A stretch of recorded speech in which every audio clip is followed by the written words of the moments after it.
And now, Kyle and Steven present another episode of the Go F Yourself podcast.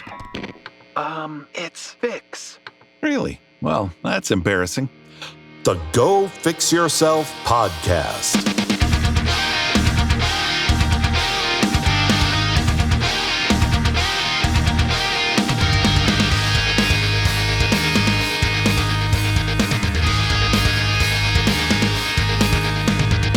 Welcome to the Go Fix Yourself podcast, the podcast where we are just trying to fix what we don't know.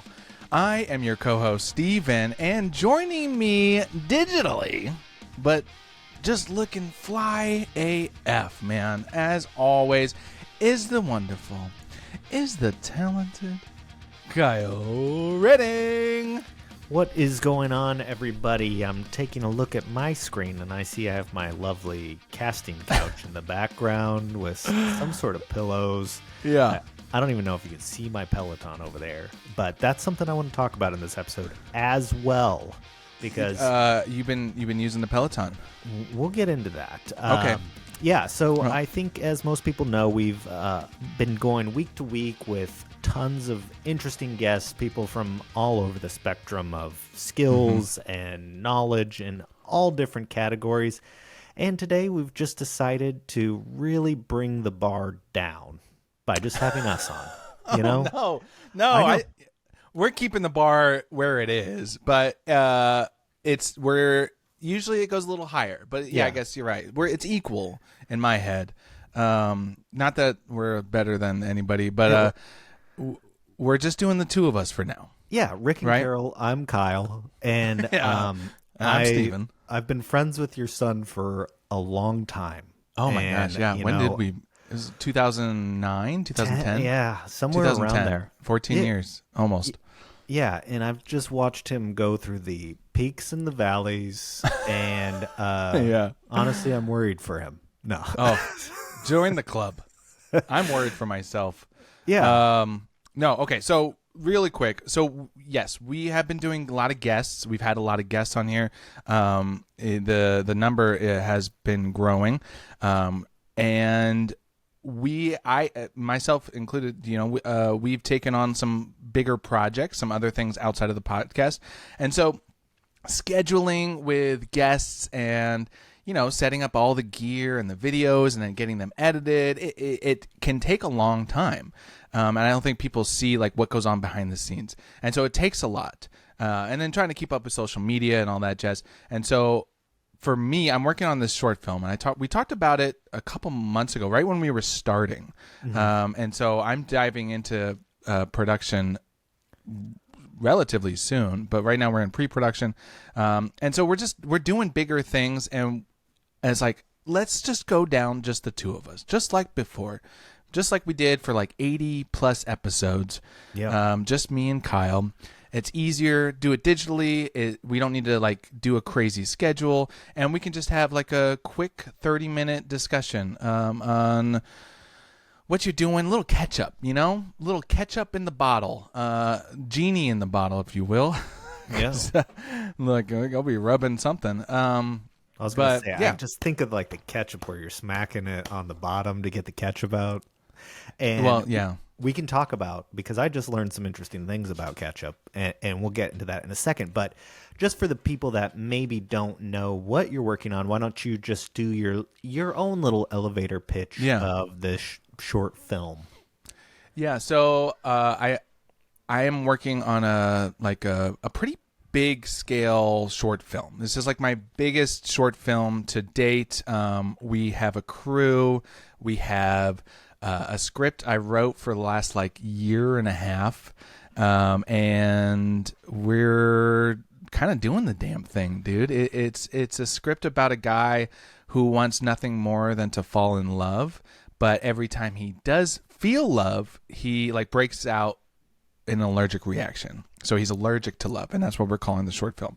And so right now we're in casting. We're taking on auditions. We're watching auditions, giving feedback, and then we're going to go into set design and art direction and all that stuff. And we just had a 3-hour meeting today about the shot list of like, all right, what do you see? Oh, that's a good idea. What do you do here? All right, let's do this. And then what if we moved the camera this way? And what if we just did a close up? What if we did a medium shot? What if we did a wide shot? Stuff like that. So we were really doing the damn thing, and we just launched the I always say Kickstarter for anything crowdfunding. I just use it as a blanket term, but it's an Indiegogo campaign to kind of help us finance this thing, because the more we started dreaming, the more we were like, man, this is like a really good idea, but we have to finance it somehow, right? I want to pay people. And so, yeah, you can find all that information at allergictolovefilm.com. Nice. Yeah. I mean, I've read the script that you sent over to me, and it looked good. I liked the idea. I could see the humor in it, but also kind of the seriousness behind it, or the drama that would be involved with it. And so I think it's going to be good. I know. Oh, man. It's going to be, honestly, I'm really stoked on it, because like the auditions we're getting are just amazing, and the crew that we have lined up. So like I've, directed some commercials, and like the crew that I've worked with on those commercials, basically I've all signed up, and they're like, we want to work with you on this. Mm-hmm. And so that's been kind of fun to like, be like, oh, well, maybe we should have this crew member. And then this crew member is like, yeah, absolutely, I'm in. And so a lot of people are not taking any money to work on this, which is phenomenal, but also I do want to pay people, and so that's where like the crowdfunding kind of comes in. We want to pay our actors and the locations that we're using and all that stuff, and do the damn thing right, Yeah. So for like casting, like let's say, because you have your main protagonist, and when they do their casting, you're doing it through video. They're sending in a submission. Yeah. So what we're doing right now is we put up like casting call pages, like, and post it online, and says like, email us an intro and a headshot at allergictolovefilm@gmail.com. And then, once they send that in, and then we make the decision of like, okay, the person looks like this character. Or could be potentially this character. And so what I did is I pieced out the script per character. So we have like 3 main characters. And I give them a little bit of like direction. I give them a little synopsis of like, here's what happens before, and here's how the personality is. Here's the traits, the things that we're looking for in that character. And then I'll send them a part of the script, and then basically they video themselves going through the script. Sometimes it's like really short, sometimes it's long, sometimes they do multiple takes, sometimes they do multiple videos, but then we like send it a Dropbox file request, and they just upload it right to my Dropbox. And so we're using Milanote. Have you ever used Milanote? I don't know that one. Dude, it is amazing. Bradford Jackson, the producer on this, he was like, you got to start a Milanote. So I was like looking into it, and basically what it is like a organizing per project, but you can have like different boards. And so if you go to the Allergic to Love board that I share with our assistant director and our director of photography and producers, and basically I have like different section for the look and feel, or different section for the characters and the character description, different section for the wardrobe, and it's all like on this like really nice board. It's like a mood board almost. But you can also put links in there. You can put videos. You can put music. So we're like, every time someone auditions, we're adding it to like the auditions board, where we have all the auditions and people that we've contacted and whatnot. So that's how we're kind of staying on top of all of the stuff, because man, I had no idea how much there was going to be, how much work. Is it like Notion in a way? Yes, it's more visual. And I think that's why I like it so much, because Notion is more like text-based, I feel like. Yeah. Milanote like is perfect for like adding drawings or pictures, or like props. It's like we have a different section where it's like each scene, what prop do we need for this scene? And here are like, we went on a couple location scouts already, and it's like, our director of photography, Quentin, will take pictures of me and Andy, our assistant director. And basically, here's one shot that we see according to the script, right? And then so he'll upload like 100 pictures that we took at the location scout.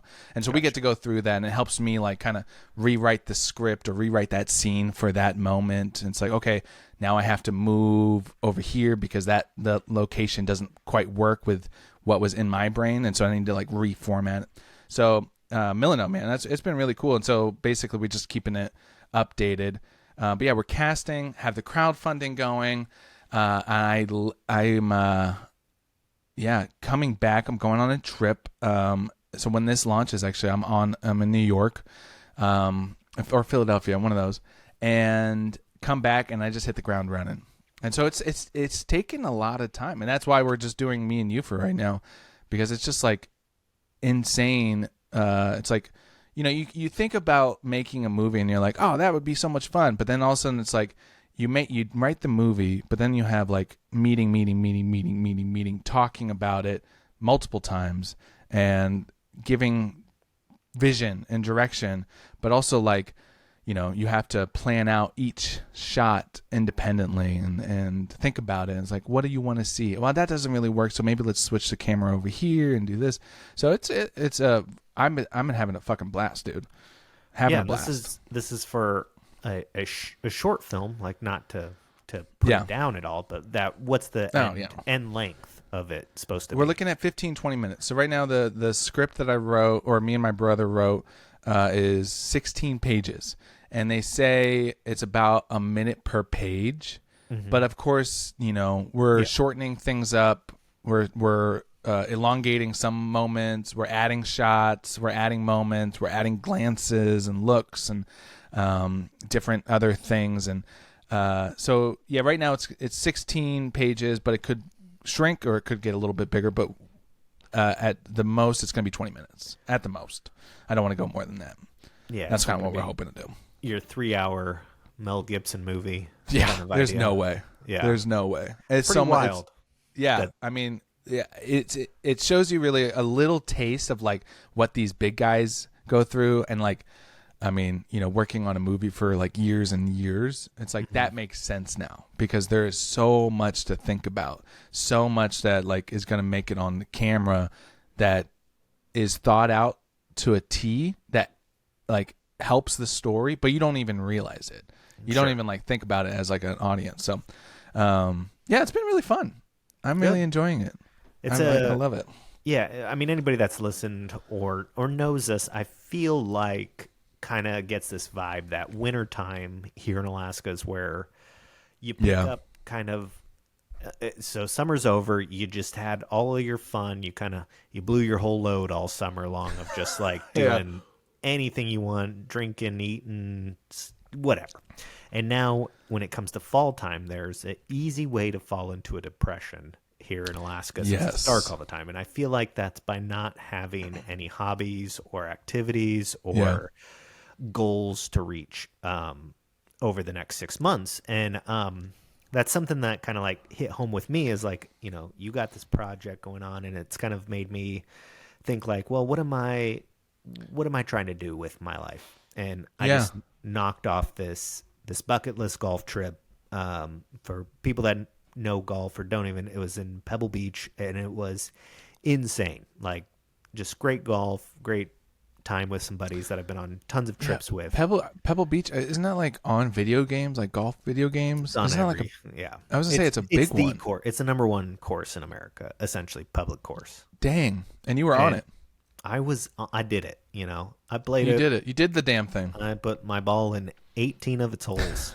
I did multiple times. All right, probably. And it just was like super cool and a great way to end kind of my fall / at least this golf season. And so now I'm like, okay, now we're about to head into cold, dark, like, what do I want to accomplish? And so I went down this like rabbit hole of like, how do I organize my life a little bit more? Because I feel a little bit of chaos. I'm like, I would imagine kids definitely adds a different vibe. So teenager, and then almost a 4-year-old, and so it's like two different spectrums of life that require a lot of time.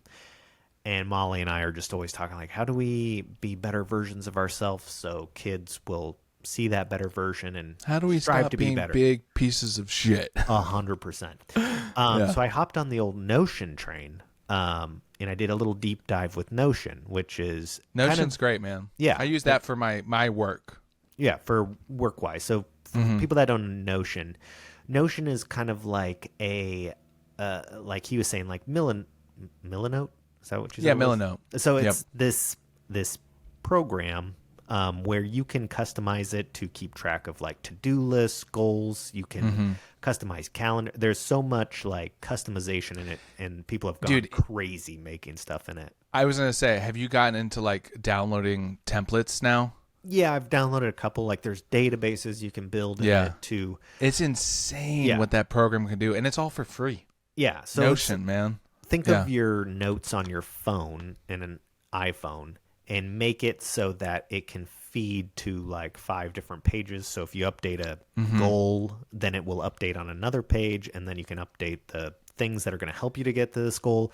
And so I've really dove into trying to like manage my life a little better and pick out kind of like 3 quarterly goals to do, because I feel like that's a good chunk of time. And I still hate goals to an extent, but I need to have some sort of target. You're on the goal train, baby. Yeah, I mean, I just need something measurable that I can kind of put on paper to be like, this is where I'm headed. Right. And so I like that. I mean, I always describe it as like a flag at the end of the court, the hole, right? It's like you're always shooting for something. And if you don't have that, it's like, what? You never know if you don't know where you're going to go. Right. And so I always say, like, you're shooting arrows, but you don't have a target. Or you're traveling and you don't have a map. Right. It's just like, but if you have goals, if you have something you want to work towards, it's like, oh, you have that, path. You know what I mean? Yeah, for sure. Yeah. I'm kind of curious. What are your goals? What do you want to work on? Not dying. That's my numero uno. That's goal number 1. Yep. Not to die before this short film is done, at least. This is how I'm trying to look at it. Is I've tried to take parenting like a little bit more. I wouldn't say I didn't take it serious, but a little bit more logical. Like, so I tell Aiden, like, hey, you should be doing this and this and this to be a good person or healthy or whatever. And then I need to immediately turn the mirror on myself and be like, am I doing this so that he sees I'm doing this as well? That's tough, I would imagine. Yeah, like a great example is like, if I'm telling him, hey, you shouldn't have so much sugar because it's not good for your body, and meanwhile I'm sitting there eating like a pint of ice cream every night, like, there's the hypocrisy you have to kind of like make sure you're not doing. And so he's always like, well, I want to get in better shape, and I'm like, well, you should do this and this and this, and then I'm like, oh, Kyle, you're not doing any of those, but it's so I have to lead by example, essentially. Yeah. And so one of them really is to at least work on my longevity of life quality. Get a 6-pack. Yeah. I mean, essentially it's I want to not grow old and be in pain. And so a lot of mobility, go back to all that stuff that's boring to hear about other people's goals in that regards, but like taking my health more serious and finding the route to happiness through work, because I'm feeling work is not fulfilling anything for me currently, besides the paycheck, essentially. And yeah, I mean, that's a blessing in itself, and insurance and all that stuff, but like I need to find that a better You're saying like a side project, like a hustle? I think it's going to start like that. I think I might go back to doing some editing this winter and stuff like that, just I think you should.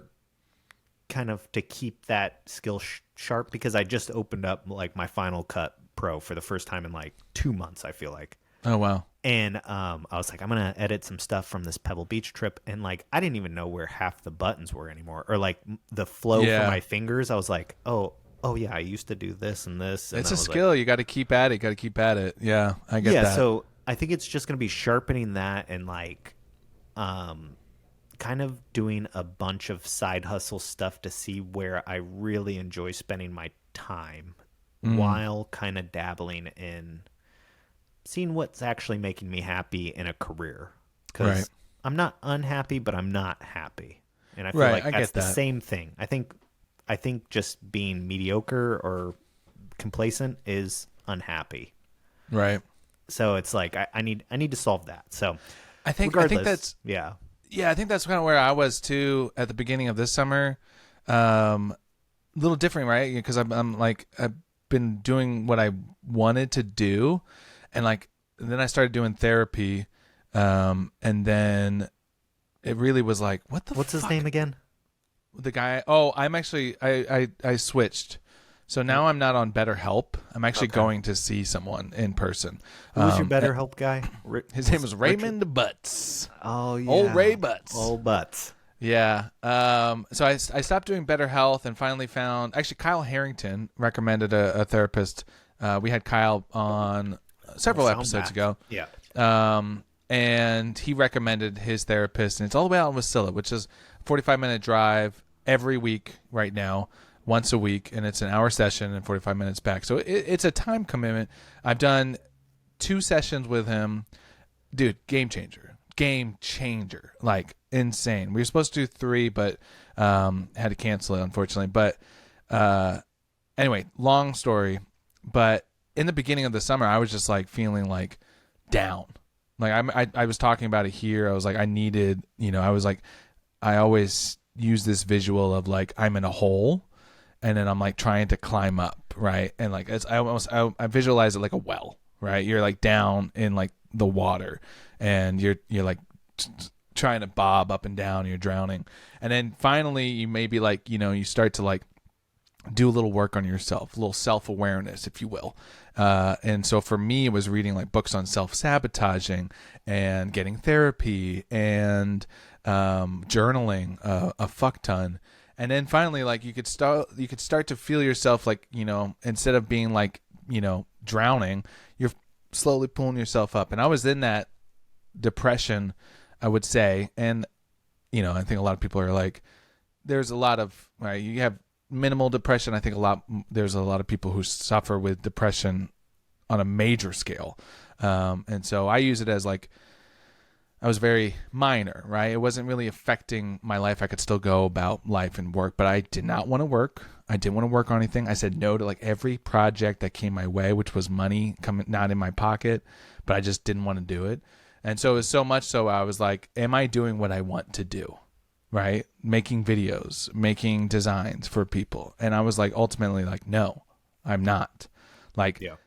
I don't want to do it for other people. I want to do it for myself. And I was like, okay, well, what do I want for myself? And I was like, I always say I want to be a film director. And then I'm like, am I directing anything? No. Well, what the fuck am I doing? Right. And so I'm like, it just took a lot. It's funny because like it was always there in my head, but I just was like, I'm not doing what I want to do. And I don't like myself right now and blah, blah, blah. And then finally I was like, oh, well, let's do a short film. And and through meeting people and people believing in me, I was like, oh, this is what I want to do. And so now it's kind of given me this new life. And I finally said to my therapist, I was like, I finally peeked up from the hole, and I'm seeing this beautiful sunset, and it's like it feels good because yes, and it's also fulfilling me with work, right? So like even though this summer I was like dragging along and making stuff for people, and I was like, I should be enjoying this. Like, this is fun stuff to do, but why? Yeah. But now that I'm like working on something for myself and like being creative that way, I'm also being able to like be fulfilled with my work. And so, not to make this about me, but I just did. Yeah. But like, I'm about to Leonidas you and kick you back down the well. No. Yeah. But I mean, I feel you on that. I think it's like we all go through that. Alicia, I don't want to talk about her experience, but I mean, she's gone through that too. And like, so I think there's always like these moments where like I've been here multiple times and like, not fulfilled. And what am I doing? And then I started vlogging, right? That was like a long time ago. And then I haven't really done much, or I pour myself into Go Fix Yourself or the band or whatever. And then, finally I'm like, oh, I need to do this for me, this thing. but then also I need to make it really big apparently, because there's no half-assing, half-assing from Steven. Yeah, I mean, I think there's something to be said about like when you do find something that you're meant to be doing, then it doesn't exactly feel like work. It's kind of the whole like if you're doing what you love, you never work a day in your life, and all of that kind of ideas come from something. And I think there's some truth to that for sure. And so, yeah, I think we're going to get into that over the next few weeks. We'll be talking about kind of the journeys we're on, like do you have Oh, go ahead. Well, sorry. I mean, I don't want to move on because do you have like something in your head that you're like, I want to try this. I want to maybe get back into that. Like you said, editing and making videos, which I'm like all for because you're so good at it. And actually, it's funny. I was on YouTube the other day and one of your Knock Stiff golf shorts came up. Did you post recently? No. No, that's what I thought. I was like, man, this must have been from a while because like all of a sudden I just saw Kyle's big mug. I was like, what? He's posting it. It made me excited. But it was a good little short too. It was like I think you were just doing like what's in my bag kind of thing. Yeah. I look back on it and I'm like, that was a lot of fun and I enjoyed it.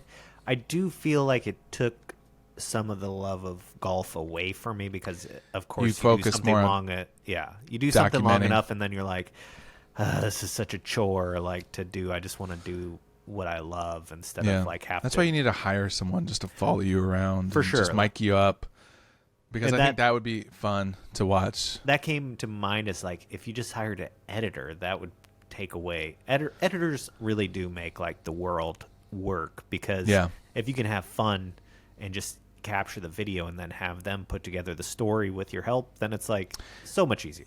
That's something to maybe look into because like I've looked, I like to hire local people. Right.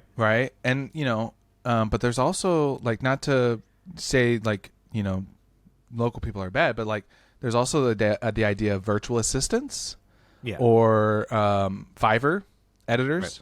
I use Fiverr at least once a week right now, hiring people, whether it's a voiceover actor or an editor that I need to have something, or an animator and I need to have something quick. Right. So maybe look into that because like sometimes they're super cheap, especially virtual assistants. And all you have to do is just like, send them the footage and then they send you a video. You just have to tell them what to do. And then over time, of course, it gets better, when you give them more direction. But, you could just hire a local kid, $25 an hour to follow you around with a camera, Yeah. No, all day long, 24 hours a day. He's got to love golf. That's certainly a possibility. And so, just ideas. I think, I really want to do well in the golf season next year. So, like, my fitness goals kind of, like, meld with that. And so it's like, now I'm like, okay, I need to carve out time for, like, Kyle, like, the Peloton. I had to wipe the dust off of it because I haven't ridden that thing in forever. Got on there, and after this, I'm going to do another ride. But, like, nice. Just, like, letting like, Kyle got loose with his, time and goals and like discipline, and now it's time to just tighten it back up a little bit more, tighten everything all the stuff. It's funny because I'm like I was on this path of doing so good, and I was going to therapy and I was going to boxing like 2 to 3 times a week, and I was like, man, I am just like getting out of this hole. And then all of a sudden boxing got let go, like something happened and now we can't do it because he can't do it at his house anymore. He got a cease and desist from his HOA because we were doing it in his garage. And apparently it was not a good thing to do. And so now he doesn't have a place to teach, and we can't do that. So he's looking. So if anybody's listening and has a studio or something you want to rent out, we're looking. I'm trying to help him find something. He should have brought the HOA over to his house and punched them, each and every one of them, because HOAs suck. Dude, we're fortunate enough we don't have an HOA here, but like everything I've ever heard from like, my neighbor wanted to pave his driveway, and so now we're having to pay more because they're doing all the driveways. And it's like, if you don't want to pave your driveway, don't fucking pave your driveway. Like no one should. Once you buy the house, Yeah. It should not be put in other people's hands. And like, yeah, that really bothered me. Cease and desist too. I mean, I was just like, man, why don't you just like go over and have a talk with the dude? Well, and why do you just have to? My guess would be like running a business out of your home. Yeah, I mean, technically he's not allowed to, but it's like, yeah, I think. But also, you can't have who gives a fuck? Probably, well, the HOA. Apparently HOA. Yeah, I was gonna say you can't have operate a gym outside of your house, probably like a business. Yeah, that's probably what it is. Because who knows who's coming to the neighborhood? You could get some bad people coming to the neighborhood that are spotting houses that they're going to break in. Steven. So you just never know. This guy, I'm a robber. HOA's messaged us because I had my Christmas wreath out. So you have an HOA too? Yeah, super cheap compared to a lot of them, but they are just dicks. Your Christmas wreath was out and they didn't like it?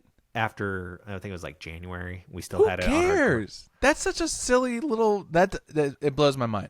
If I had people telling me what to do with my house that I spend so much money on, let me rephrase this to you then to help you understand like the other side of it is imagine your house is worth X amount of dollars, right? And the house next door does not keep their house up, and it's trashy, and there's cars in the yards. And it brings your property value down because no one wants to move there. Therefore, HOAs exist to help keep us standard. Okay, do they go overboard? Yes, but I see that aspect of it, but also, yeah, I don't know. I just feel like there's a line. I get it. There's a line, but if you cross it, like it's just like, come on, it's my house, my rules. But anyway. Let's do this really quick. What are you into right now? What are you reading? What are you watching? What are you thinking about? Yeah, I'm watching a lot of Notion tutorials because Notion's a big.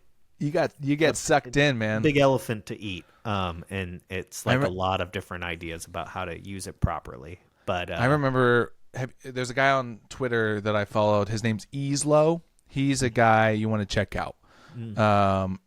EASLO. He makes a lot of great content and templates for Notion.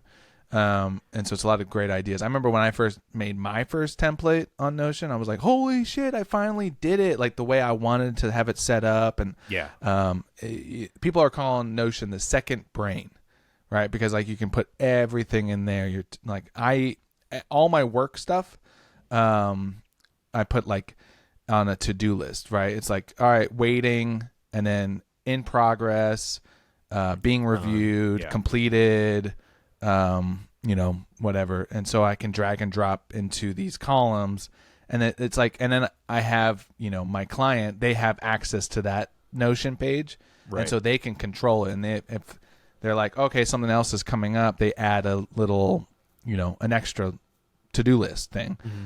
And they put it on the list. So yeah, Notion, man, I love it. I'm glad you're getting into it. It's a good one, but in terms of like entertainment wise, I've gone down. So it's October, so I've been watching some scary movies. What have you been watching? I watched a couple for the first time ever. One of them being Terrifier. I don't know if you've ever seen that one. With the clown, Art the clown. Art. No, I've never seen it, but I know of it for sure. Yeah, it's kind of like a cult classic, and I was like, well, I need to just see what this is about because, and it's just kind of like over the top, bloody, gory, kind of like comedic in a way, but like dark, and so I was like, I know like Art the Clown is like a little over the top, like, and he does some messed up stuff for sure. Watch that. I watched Smile finally. Oh, how was that? Not as good as interesting. It was okay, but it was predictable. Like you just. Did you watch Talk to Me yet? Yeah, I did. Oh, you did. Okay. Did we talk about that on here? Because I like that one too. Yeah. That one kind of hooked me. I love the premise of it. I watched that one with Molly.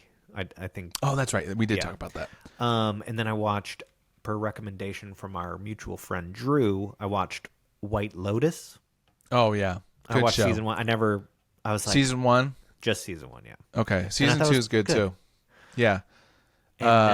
There's some. Alicia recently just watched all of those that season, but it's like it's one of those shows that like makes you feel uncomfortable. It's got a weird vibe the whole time. Yeah, that's like the whole thing. Like it's like it reminds me of like Uncut Gems if you've watched that. I have Uncut Gems. Yeah, man, I haven't heard that in forever. But yeah, like that whole movie is just like tailored around like trying to make you feel uncomfortable and queasy and like shift in your chair. And kind of White Lotus reminds me of that feeling. It's like uncomfortable, but it's kind of interesting because it makes you want to watch more. You know? Yeah, I don't know why. Molly asked me about it after, and I was like, I don't know. It was just like it was entertaining, like dramatic, kind of comedic, but just like a weird vibe to it. But pretty good. And then I just restarted Breaking Bad.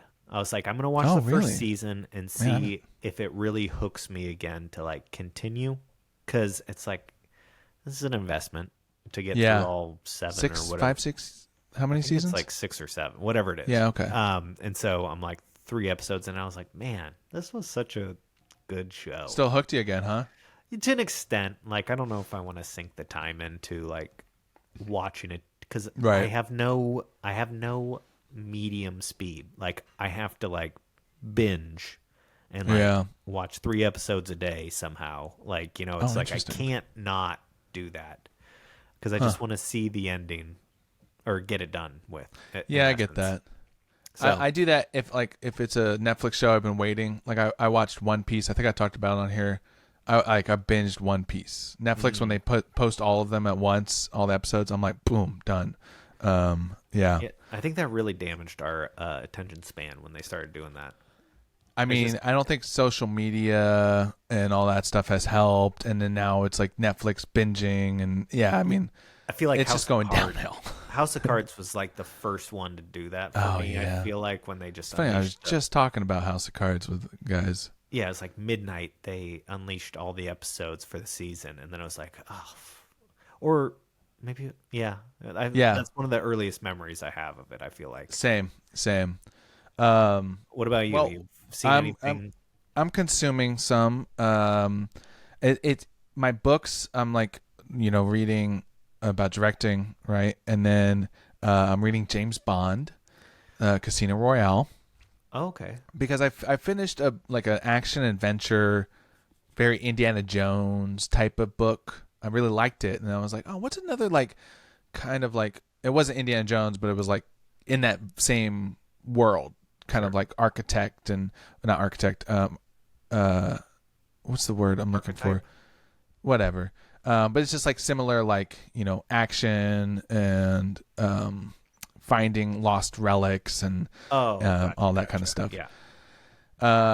And then then I was like, oh, let's read James Bond. So I'm blitzing through Casino Royale, which is so good. The book is amazing, and I want to watch the movie, the Daniel Craig movie again. So I've been reading those. I'm reading Creative Act again by Rick Rubin. So I'm starting my morning with that and just kind of reading, a couple pages a day. And then as for watching, I've watched a bunch. I'm watching let's see, I have my list because I watched, I keep all my movies that I've watched on here and I rate them on Letterboxd. And one I really liked was this movie called Theater Camp on Hulu. That was really good. I watched Sisu. You have seen Sisu? Yeah, dude, Sisu was badass. I just watched Haunted Mansion. Goosebumps. And then for TV, I'm watching Loki. I love Loki. And you basically sound like Aiden. He's watching One Piece and Loki. I'm like, dude, good. He's got good taste. Those are great shows, especially One Piece. I mean, Loki's great too, but One Piece really had that vibe I really loved. And then I'm trying to get back into Sopranos because I haven't finished that series. That's one that I never watched. Yeah, see that's the thing with me is I'm on season 3, but then some of it's really kind of hard to swallow, right? You're like, ooh, that didn't age well, Or, I'm sure it's back in the 90s, but it's also about the mafia, and they just don't give a fuck, right? They'll kill whoever or whatever gets in their way, and so it's sometimes it can get pretty dark, you know. And sometimes I'm like, oof, you know what? I need to like go watch a silly show for a week or two. So, but I've been recently getting back into Sopranos and slowly, getting through that. And then what's the last one I was thinking of that I wanted to share? I watched Quarterbacks on Netflix. Yeah. Which I've said it on here before. I said it with Nick from I love like sports docuseries. Love it. And so Quarterbacks really was perfect because I was like, I don't watch football in real life, but I will watch the hell out of Patrick Mahomes behind the scenes and what's going on through his brain when he's at a game and he's hashing out the details and what was going through his brain when he got injured or whatever. Love that stuff. So I just finished that show too. So yeah, been consuming, but also, working my butt off, dude. Pulling late nights. Yeah. Late nights. It's a good balance, a little entertainment with a little work. I think this was kind of just a good little catch up. This was the kind of the time frame I pictured is, give the people a little bit about what's coming in the next little while. Just give them a little bit. Yeah. Just a little bit. And we're not saying there will be no guest. We don't know. We could come across somebody that we're like, we need to do this ASAP. I think, that's the thing. I think we're like, we're just taking a step back because we're realizing, all right, well, maybe we'll need to change some things in the future, but right now we're just going back to the basics, just me and you, for the foreseeable future. Yeah, I think it's good. We may not be, solving the world's problems like some of our guests were doing, or putting out the best art there is in the world. We'll put out the second best art, probably. There we go. Fine, There we go. I like that. You're going to put out Allergic to Love and then blast off in popularity. And then, next thing you know, it'll just be Go Fix Yourself with Kyle. It'll just be me. Hey, everybody, I'm still trying to fix myself. So, yeah. We'll see. Cool, man. Well, good to see you. And next time I see you, I'll be on the East Coast. Yeah, so we're going to do this very far away. Safe travels, and as always, everybody, thanks for tuning in. Go find us all on GoFixYourselfPodcast.com, on all the social medias. Just, send us a message and say, hey, I really like that one episode you guys did on 39, 39 when you were talking about your Peloton making your taint numb, Yeah, because there's some classics back there that I think there are some good stories back in the back catalog. So if you need to, stuff, go catch up. Stuff that maybe didn't age well, go find some gems back there and man. let us know what your favorite is. I'd be curious to go back and listen too. All right, man. Well, adios. I'll see you next week. Yep, next week. We'll see you guys.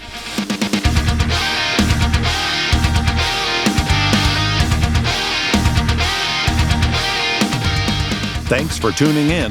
Kyle and Steven will be back with a new episode next week. In the meantime, check out GoFixYourselfPodcast.com. And remember to always go fix yourself.